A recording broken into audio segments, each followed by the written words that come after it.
আসসালামু আলাইকুম। এখন শুনবেন সংবাদ শিরোনাম।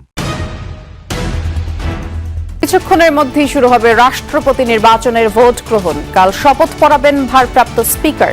সরকার ও বিরোধী দলের ভিন্ন ভিন্ন মতের বাইরে ভোট দিতে পারবে কি পারবে না এই বিষয়ে বিএনপির পক্ষ থেকে আমাদের নোট অফ ডিসেন্ট আছে যে এই দুইটা বিষয়েও সংসদ সদস্যরা দলের মতামত অনুসারে ভোট দেবেন। জুলাই সনদ বাস্তবায়ন করতো তাহলে তো রাষ্ট্রপতি নির্বাচনটা তারা সংস্কার করে গোপন ব্যালটে, যেটাতে ঐক্যমত আমরা সবাই হয়েছিলাম, সেভাবেই নির্বাচনটা হতো।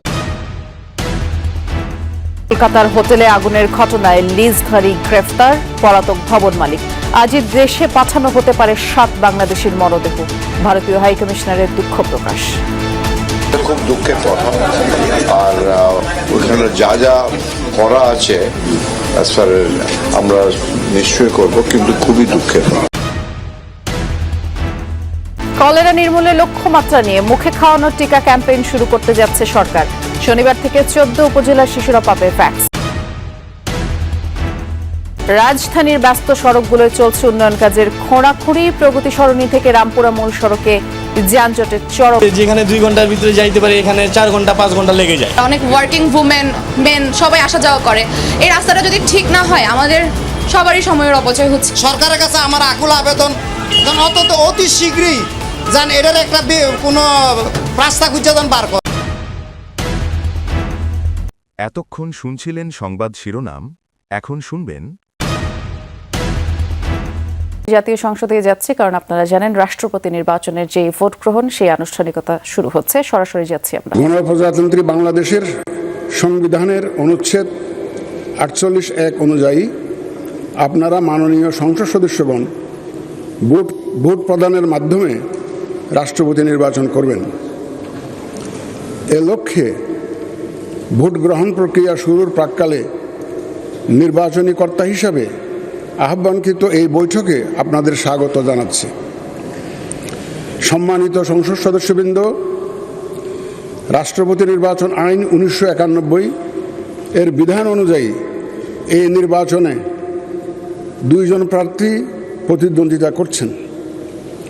রাষ্ট্রপতি নির্বাচন আইন 1991 এর ধারা 9 অনুযায়ী আমি এখন বাংলা বর্ণমালার আদ্যক্ষর অনুযায়ী প্রতিদ্বন্দ্বী প্রার্থীদের নাম, তাদের প্রস্তাবক এবং সমর্থকদের নাম ঘোষণা করছি। 1 নম্বর প্রার্থী হচ্ছেন ডক্টর অলি আহমদ বীর বিক্রম। প্রস্তাবক জনাব মোহাম্মদ শফিকুর রহমান, মাননীয় সংসদ সদস্য ও সমর্থক জনাব আবদুল্লাহ আল আমিন, মাননীয় সংসদ সদস্য। এবং দ্বিতীয়জন হচ্ছেন জনাব মির্জা ফখরুল ইসলাম আলমগীর,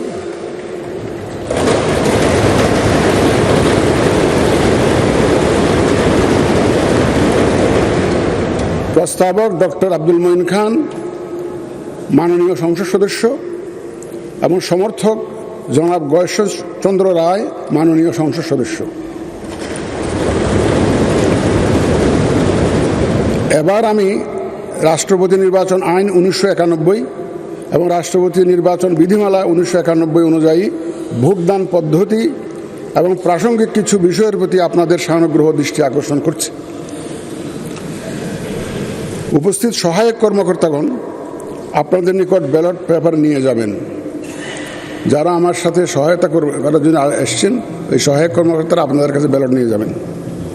ব্যালট পেপারের মুড়িতে ব্যালটের ক্রমিক নম্বর, মাননীয় সংসদ সদস্যদের নাম, বিভক্তি নম্বর উল্লেখ আছে। এর নিচে নির্ধারিত ফাঁকা ঘরে আপনি পূর্ণ নাম স্বাক্ষর করে ব্যালট পেপার গ্রহণ করবেন। কিছুক্ষণ পরপর আবারও আপনাদেরকে জাতীয় সংসদে নিয়ে যাব, সেখানে যে ভোট গ্রহণের আনুষ্ঠানিকতা সেটি দেখাবো। তবে তার আগে বেশ কিছু খবর আছে, সেটি জানাতে চাই। কলকাতার নিউ মার্কেট এলাকার হোটেলে ভয়াবহ অগ্নিকাণ্ডের পরে একের পর এক অব্যবস্থাপনার তথ্য সামনে আসছে। অভিযোগ, আবাসিক ভবনে গাদাগাদি করে একাধিক হোটেল গড়ে উঠেছিল। ছিল সরু সিঁড়ি, অপর্যাপ্ত বাতাস চলাচল এবং অগ্নি নিরাপত্তার ঘাটতি। এ ঘটনায় হোটেলের লিজধারী আবু জাফরকে গ্রেফতার করেছে কলকাতা পুলিশ এবং মালিক বীরেশ্বর মিত্র পলাতক। ফায়ার সার্ভিসের কেন্দ্রীয় দফতরের খুব কাছে দুর্ঘটনাস্থল হওয়া সত্ত্বেও কিভাবে এত ক্ষয়ক্ষতি তা নিয়ে প্রশ্ন। একজনকে পুলিশের অভিযোগ হোটেলটি লিজ নেওয়া হয়েছিল তার নামেই। আটক করা হয়েছে আরো দুজনকে, যাদের পরিচয় প্রকাশ করা হয়নি। অগ্নিকাণ্ডের ঘটনায় তদন্তে নেমেছে কলকাতা পুলিশের বিশেষ দল সিট।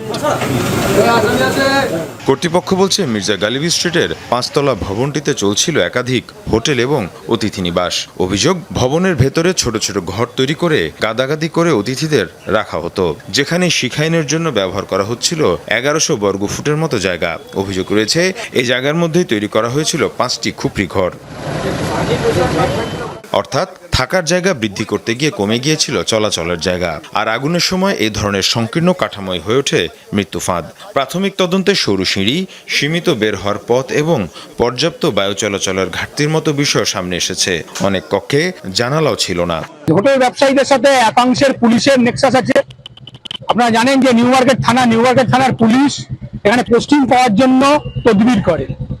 শুধু তাই না, সবচেয়ে আনফরচুনেট হচ্ছে এতগুলো ঘটনা ঘটলো, তারাপীঠ হলো, এখানে হলো, তার আগে আরো দুটো ঘটনা ঘটলো।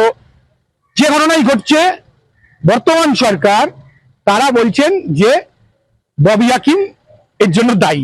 যারা আসবে অতিথি দেবভাব, তাহলে তার জন্য আমরা এখানে কি ব্যবস্থা করেছি? তাহলে আমাদের পর্যটন দপ্তর, আমাদের পুলিশ দপ্তর, আমাদের অগ্নি নির্বাপক দপ্তর, আমাদের পুরসভা, তারা কি ব্যবস্থা নিয়েছে যে কেউ যদি রামপুরহাটে যায়, কেউ যদি আমাদের এখানে আসে, তাহলে কলকাতায়, তাহলে সে আগুনে দগ্ধ হয়ে কেন মরবে?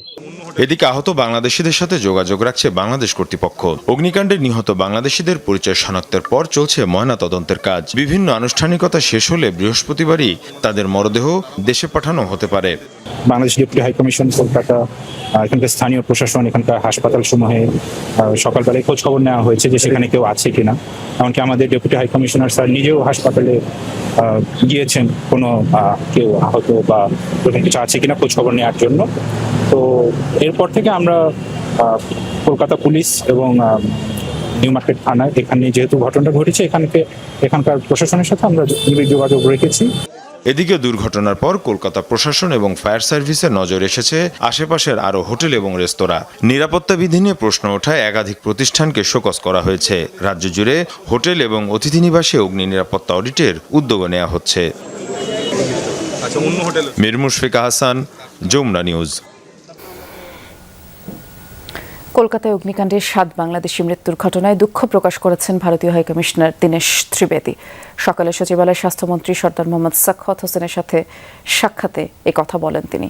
পরে মন্ত্রী সাংবাদিকদের জানান, ভুক্তভোগী পরিবারগুলোর জন্য যা যা প্রয়োজনীয় তা নিশ্চিত করা হবে।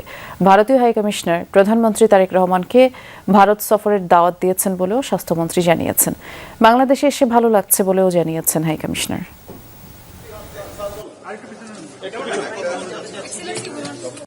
খুব দুঃখের কথা, আর ওইখানে যা যা করা আছে আমরা নিশ্চয়ই করব, কিন্তু খুবই দুঃখের কথা। বাংলাদেশে এসে তার ভালো লাগতেছে, এটাই তার দেশ। ওনারা আমাদের প্রাইম মিনিস্টারকে দাওয়াত দিয়েছেন, এটাই শুধু বলেছেন। রাজধানীর ব্যস্ত সড়কগুলোতে